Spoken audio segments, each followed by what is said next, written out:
Behemouthian? I think that's what it is. It's chasing 400 plus, even possible in India.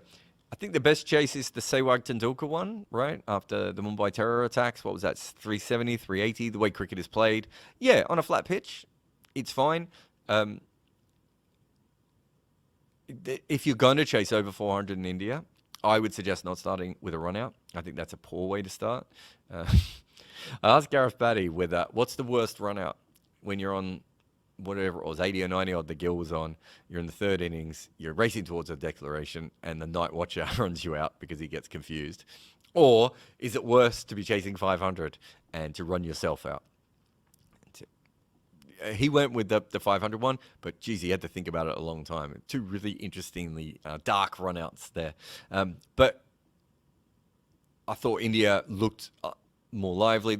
England looked tired. The one thing that goes against the baseball side of cricket sometimes is that they bat so quickly, they don't give their bowlers a lot of rest, and they also don't give their batters a lot of rest, if that makes sense. So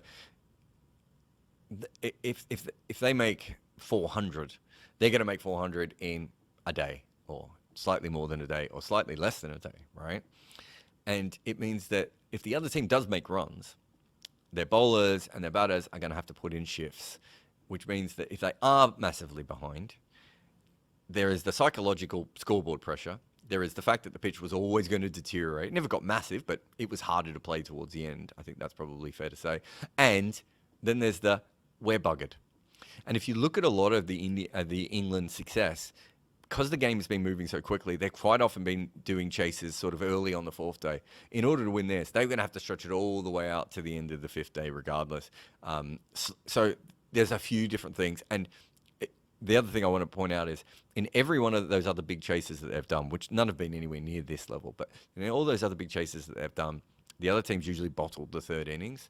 England knew quite early on that India weren't going to bottle this innings. Well, not early on, but there was quite a lot of that sort of depressed, I can't believe we have to still be out here until they declare energy. It's very different than England chipping away at someone like New Zealand or Australia and then go, hey, lads, we've got a chance here. We rolled them.